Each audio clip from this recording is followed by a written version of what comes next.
Excluded from Christmas for being a plumber, I cut off my sister's law school money. Now she's begging, and I'm better off without her. Okay, so I've been sitting on this story for a long, trying to figure out where to even begin describing this disaster. I suppose I should introduce myself first. I'm 32, unmarried, and own my own plumbing business.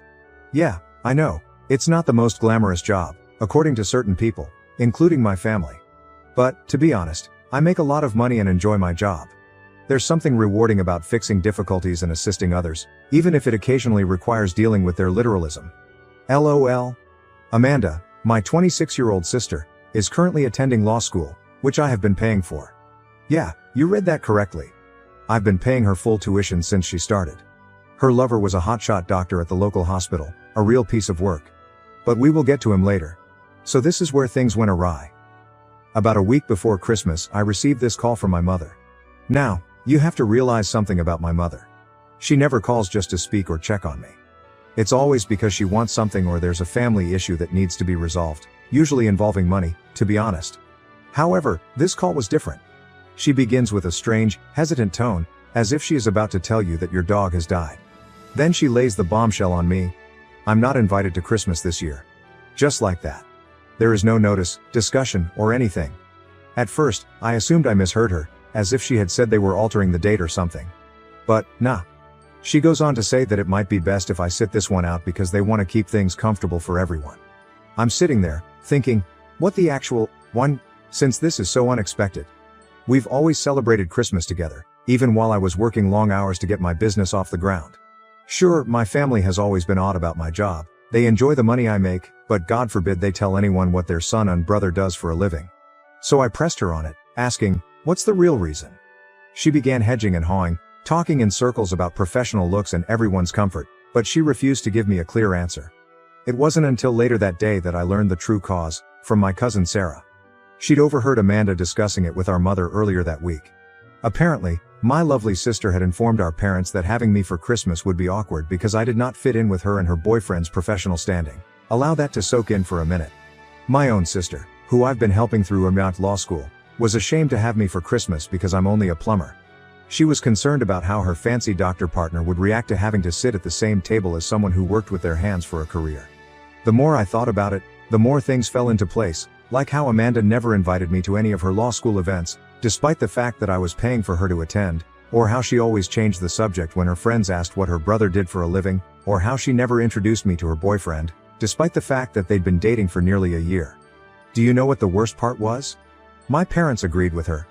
They truly believed it was okay to exclude their own son from Christmas because his employment would make their beloved daughter's boyfriend uncomfortable. The same son who has been providing for the family since he was 18. The same son who built his own successful firm from the beginning.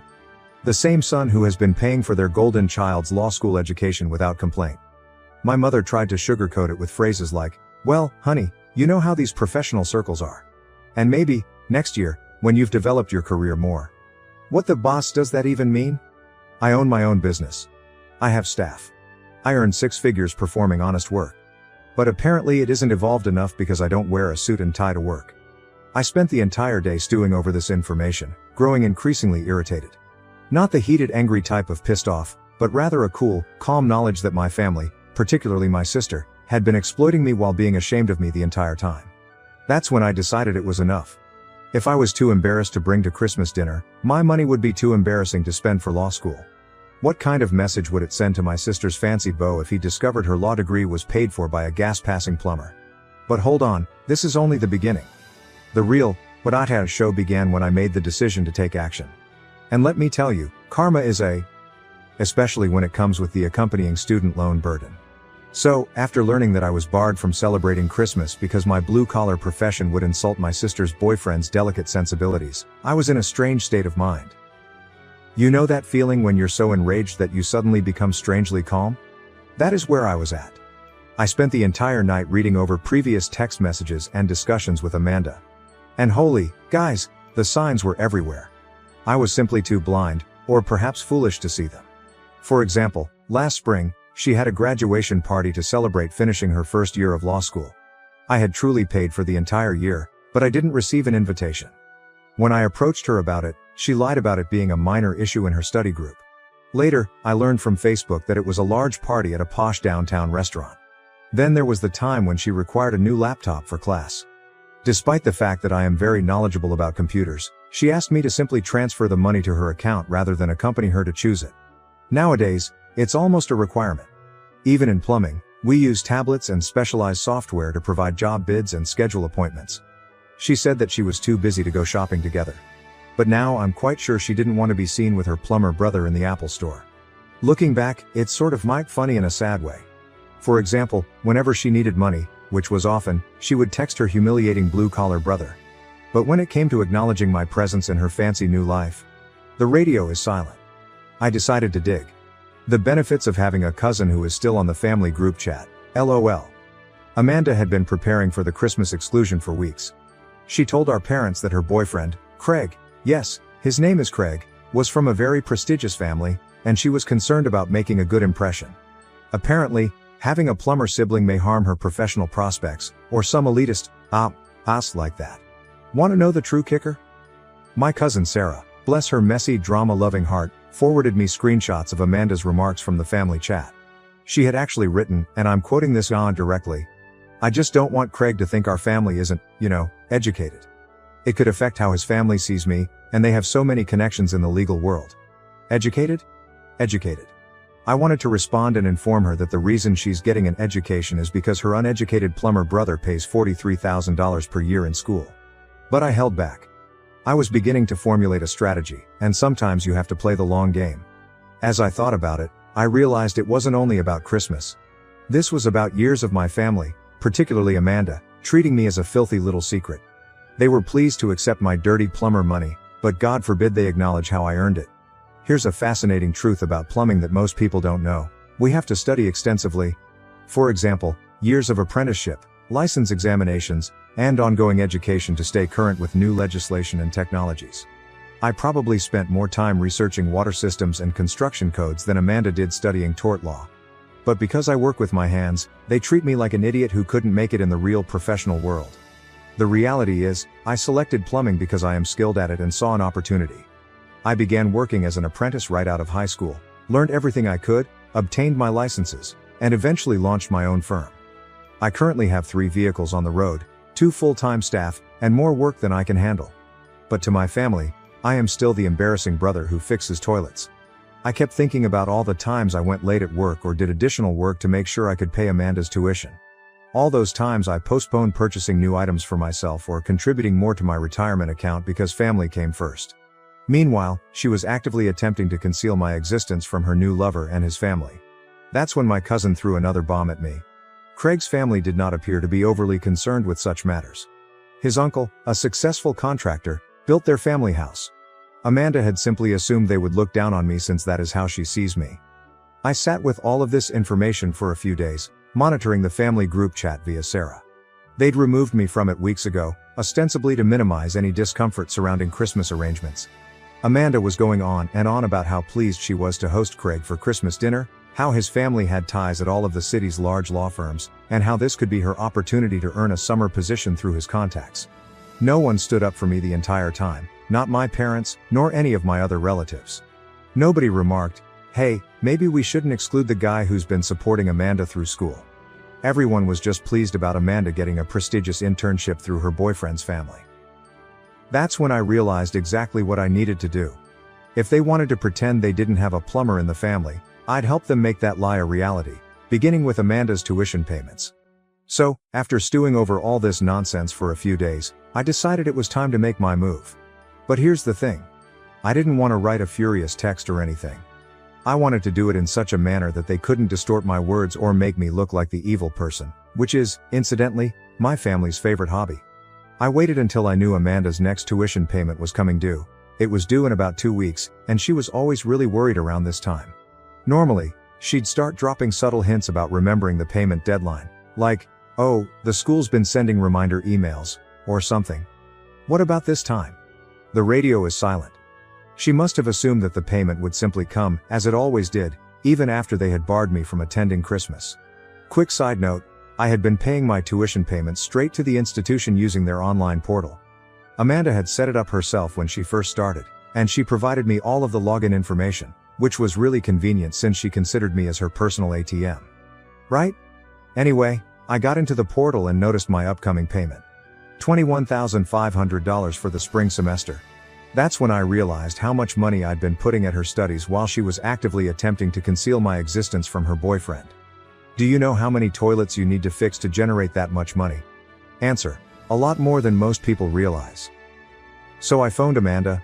I didn't text her, I called because I wanted to hear her voice when I dropped the bomb. She picked up on the third ring, sounded angry, as if I was interrupting something essential. "Hey," she remarked in that tone that shouts, "make it quick, I'm kind of in the middle of something." "Oh, sorry," I replied, attempting to sound nonchalant. "Just wanted to talk about your tuition payment. It's due soon, right?" Her voice changed instantly. Suddenly, she became all lovely and interested. "Oh yeah, thanks for remembering. It's due on the 15th. You're still okay to cover it, right?" "Actually," I replied. "I've been thinking about what you told Mom and Dad about Christmas, about how having a plumber brother might embarrass you in front of Craig and his family." There was complete stillness on her end. You could almost hear her brain short-circuiting as she attempted to figure out how to spin this. "That's not who told you that," she eventually exclaimed. "Does it matter?" I inquired. "Is it true or not?" More silence. Then she sought to enter damage control mode. "Listen, you don't understand. Craig's family, they're really particular about these things. His father's a judge. His mother's on all these charity boards. I just thought it would be better if you pretended your brother doesn't exist." I completed for her. "Because he's just a lowly plumber." "That's not fair," she complained. "I never said that. I need them to take me seriously if I want to have a future in law. You know how these circles work." I couldn't help laughing. "Actually, I don't know how these circles work. I'm just a plumber, remember? But you know what I do know? The exact amount I've paid for your law school so far. Want me to break it down for you?" She began to say something, but I continued going. "First year costs $43,000. Second year, first semester cost $21,500. Plus all the other costs, your laptop, textbooks, and that special study program you simply had to have. According to my calculations, that's around $770,000 thus far. Everything was paid for by your embarrassing plumber brother. Why are you acting like this?" she moaned. "You know how important this is for my future. Craig's family has connections at all the top firms, and having a plumber brother would ruin that." I inquired. "Even though that plumber brother is the only reason you're in law school in the first place?" "You promised to help me," she replied. "You said you'd support my dreams." That's when I said it. "Yeah, I did, when you were proud to call me your brother. But if I'm too embarrassed to have Christmas dinner, then I guess my money should be too embarrassing to pay for your tuition. You guys," the screech that came out of her mouth sounded like a pterodactyl's tail being stepped on. "You can't do that," she shouted. "The payment is due in 2 weeks. What am I supposed to do?" "I don't know," I responded, feeling strangely peaceful. "Maybe ask Craig. I'm sure his fancy doctor salary could cover it. Or is my dirty plumber money the only kind you're willing to touch?" She began crying, full-on dramatic sobbing. "Please," she asked. "I'll tell Mom and Dad I was wrong. You can come to Christmas. Just please don't do this to me." "No," I replied. "I don't want to come to Christmas. I don't want to embarrass you in front of Craig and his family. In fact, I don't want anything to do with any of you anymore. Consider this my last payment to the family that's ashamed of me." I hung up while she was still crying and begging and immediately banned her phone number. I poured myself a drink and braced myself for the impending 8th storm. After that, everything began. My mom came first. She called around 5 times in a row before I eventually answered. The moment I responded, she launched into guilt trips, which are her specialty. She was crying about how I was wrecking the family and Amanda's future due to a silly misunderstanding. "Silly misunderstanding?" I asked. "She literally told you she was ashamed of what I do for a living. The same job that's been paying her tuition." "She didn't mean it like that," Mom explained. "You know how Amanda is. She just gets caught up in trying to impress people sometimes. She looks up to you." I almost choked on my drink. "She basically barred me from Christmas because she was humiliated by me. How the hell is that looking up to me?" Then Mom took a different approach. "Consider what this will do to her relationship with Craig. His family might greatly benefit her career." "Oh, so you want to talk about Craig?" I interrupted her off. "It's funny how important he and his family are, yet your own son isn't even good enough to sit at the Christmas table." She started blubbering about how that wasn't what we meant and how I was taking everything too personally, which is a typical mom move, trying to make me feel like I'm overreacting when they're the ones being nasty. When my father called, he went straight for the angry approach, which was unsurprising, and he started ranting about how I was being selfish and vengeful, calling me a little for endangering Amanda's education. Isn't that Father of the Year material? Let me get this straight, I told him. I'm a little mainamwadan for not wanting to spend thousands of dollars on someone who is ashamed of me. Make it make sense, Dad. We raised you to be better than this, he hissed. Family supports family, I replied. Really? Is that what you intended when you agreed to exclude me from Christmas? Was that a supportive family? He tried to explain himself by claiming that sometimes we had to make sacrifices for the better welfare of the family, which apparently included kissing Craig's ass in the hopes that he would boost Amanda's career. But what really struck me was that no one apologized for how they treated me during any of these calls. Instead, it was all about how I was bad for sticking up for myself, how I was being petty and vengeful, and how I was letting my pride get in the way of family. Then came the flying monkeys. My aunt called to tell me how disappointed she was in my behavior, my uncle texted, saying I needed to man up and be the bigger person, and even my cousin Sarah, who told me about Amanda's lies, messaged me, saying maybe I was taking things too far. But you know what? None of them offered to help pay Amanda's tuition themselves. The best part? Amanda actually went and told Craig what was going on, and I guess she thought he'd offer to help with the tuition instead. According to Sarah, who's still keeping me updated, Craig got really quiet and started asking questions, like, why hadn't Amanda ever mentioned she had a brother? Why didn't she introduce them? Why did her brother pay for her law school in the first place? Craig couldn't understand why Amanda would keep her brother's existence hidden just because he was a plumber. It turned out that his uncle, the one who built their family home, started as a plumber before becoming a contractor, and Craig had actually worked summers with him in high school. When Amanda tried to explain her reasoning, she just dug herself deeper. She started talking about professional appearances and social circles, and Craig got more and more upset, saying he couldn't believe she'd hide and disrespect her own brother, who'd been supporting her education, just for some perceived social status. Craig told her the next day that he wanted time to think about their relationship because her actions revealed a side of her personality that he didn't like. Who knew he had principles? Meanwhile, my parents were constantly blowing up my phone. Mom alternated between crying and begging, Dad between cursing and threatening. Amanda kept calling from other numbers after I blocked hers, and I ultimately turned off my phone for a few days. It was all about how I was ruining everything by not just shutting up and paying like a good little ATM, but I was done being their ATM. If standing up for myself made me the bad guy in their eyes, so be it. It was better than being their doormat. After a few days, Craig came over to Amanda's apartment. She probably thought he was there to make up, but no, he broke up with her. He said he couldn't be with someone who would treat their own brother that way, especially someone who had supported them so much. He said it made him question her values and who she truly was. Amanda lost her indeclass and contacted me crying and shouting from yet another new number. She's had more burner phones than a drug dealer at this point. She said I'd wrecked everything, that Craig broke up with her because of me, that her life was falling apart, and it was all my fault. I laughed and replied, no, sis. Craig ended his relationship with you after discovering your true identity. I just stopped helping you hide it.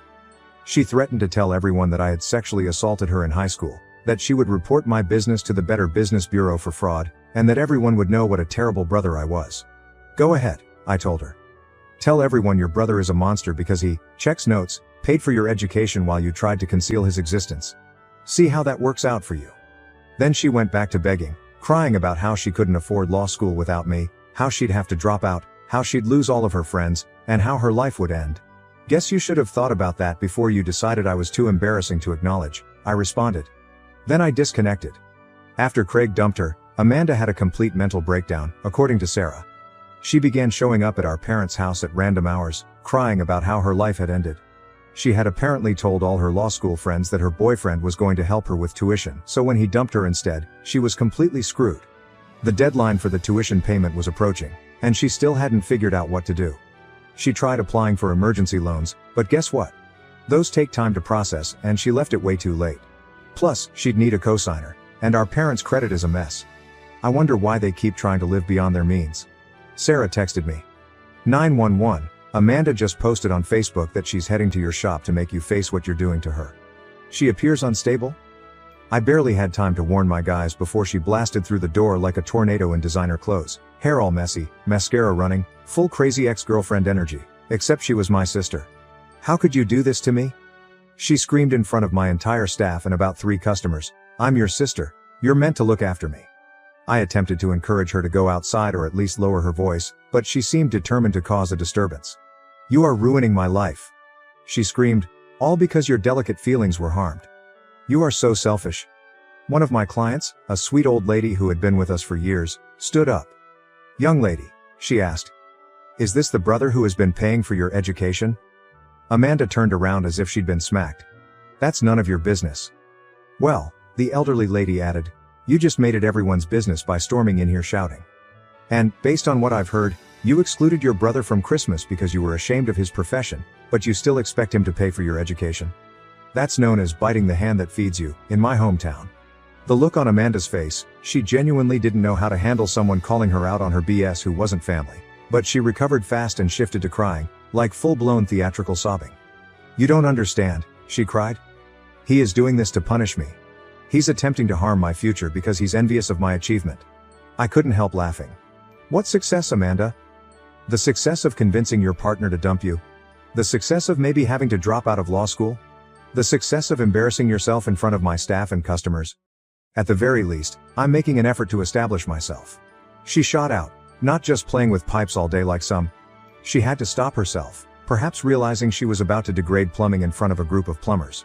My senior employee, Mike, went up, and heck, a large fellow who's been with me since I started the business, said, "Ma'am," in a dead serious tone, "I think you should leave now. For the past 5 years, your brother's pipe playing has provided for my family's needs. It paid for my children's braces and my wife's automobile, and it appears to have paid for your law school as well. So maybe offer some respect."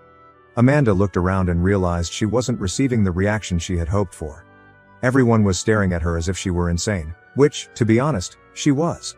She tried one more time. "Okay, I'll tell everyone what type of brother you really are. I'll post about it all over social media." "Go ahead," I urged. "Make sure you mention the bit where you had me banned from Christmas because you were embarrassed by my employment but still expected me to pay your tuition. I'm sure that will bring you a lot of sympathy." She stormed off after that, but not before knocking down our sign and clipboard and kicking a display of business cards off the counter. "Very mature, sis." The elderly customer approached me after Amanda left, stroked my arm, and said, "You know, my late husband was a plumber. Put all 3 of our children through college. They never once expressed embarrassment about what he performed for a living." Then Mom looked me straight in the eyes and said, "You're doing the right thing, honey. Sometimes family members have to learn the hard way that respect is a two-way street." After that scene, I had to sit down with my staff and explain the situation, and they were remarkably nice about it. Mike even remarked that his family's Thanksgiving drama was boring in contrast. So after the whole explosion at my business, Amanda decided to go nuclear. She started calling every single member of our extended family, telling them this sob story about how her cruel brother was attempting to ruin her future out of spite. But here's the thing about family drama. Everyone loves to get involved, but no one wants to actually assist. The first one was Aunt Karen. Yes, that's her name, and yes, she lives up to it. Who got me all wound up about family obligations and how I was selfish. This is the same aunt who borrowed $5,000 from me 3 years ago for emergency dental work and never paid it back. The conversation went as follows. "How could you do this to your sister?" she demanded. "She's striving to improve herself." "Funny," I responded. "I do not recall you agreeing to assist pay for her law school. You still owe me for your teeth, by the way." There is no more sound. That's different," she sputtered. "How dare you bring it up?" "Is it different?" I inquired. "Because, from where I stand, this entire family enjoys talking about helping each other until it comes time to actually help. Then suddenly, everyone goes quiet." She hung up on me after that. I guess the reality hurts more than those teeth did. Then there was Uncle Steve, my father's brother. He's this wannabe big shot who's always boasting about his investment portfolio but never has money when the restaurant bill arrives. And he tried to lecture me about family investments. "Think of it as an investment in your sister's future," he told me. "When she's a successful lawyer, she'll be able to help you." I laughed so hard at it. "Can you help me?" She couldn't even bear to have me for Christmas dinner because I'm a plumber. "But okay, tell me more about how she'll help me once she's successful." "Well," he said, "maybe you could help her finish school, and she could pay you back." "Great idea," I remarked. "Why don't you lend her the money then? You're always raving about your fantastic investments. Here's an opportunity to invest in my family." He suddenly had to leave. It's amazing how this keeps happening. The best part was that no one who called to guilt trip me offered to really help Amanda themselves. They all had opinions on what I should do with my money, but their own wallets remained firmly closed. I'm done with her, and I'll keep you all posted if anything occurs. Final update. My sister had me excluded from Christmas because I'm only a plumber, so I took away her law school funds. Hey everyone, I figured I'd post one last update because so many people have been messaging me asking what happened. I heard from a mutual friend that my sister showed up at her ex-boyfriend's house uninvited and tried to talk to Craig's parents. She told them this whole sob story about how she was about to lose everything and needed help, but she didn't mention hiding me because I'm a plumber. Craig was obviously present and gave them the complete truth, but his father, the judge, appeared to glance at her and say, "Young lady, if you're trying to be a lawyer, you should know that attempting to manipulate people by telling half-truths is not a good start to your career." In the end, she had to drop out of law school because she couldn't get private loans without a cosigner, and no one in the family was willing to cosign after what happened. When grandma got involved and told them they should be ashamed of themselves, even my parents stopped asking for my help. Amanda is now working as a paralegal at a small law company. According to Sarah, she claims it is only temporary until she can return to law school, but we all know that is unlikely. As for me, business is stronger than ever, and I've actually grown to 2 more trucks and employed 4 new workers. I still meet up with Craig and his uncle Mike for beers on occasion, and it turns out we get along really well when there's no family turmoil involved. My parents tried to reconcile around Thanksgiving, but only because they needed help with their mortgage. I declined and told them that maybe they should ask their successful lawyer daughter for help. Oh wait, funny thing is, I actually feel better now that everything's out in the open. No more pretending, no more being the family ATM, no more walking on eggshells about my job, just me, my successful business, and my actual friends who don't give a and what I do for a living. Thank you for your support, Reddit. Sometimes you need strangers on the internet to confirm you're not insane for standing up for yourself. Edit. Holy, this blew out. Thanks for all the accolades, and to everyone who DM'd me about needing a plumber in my region. Sorry, I'm trying to remain anonymous here. Edit 2. To everyone who says I ruined my sister's life, she did it herself. I simply stopped paying it.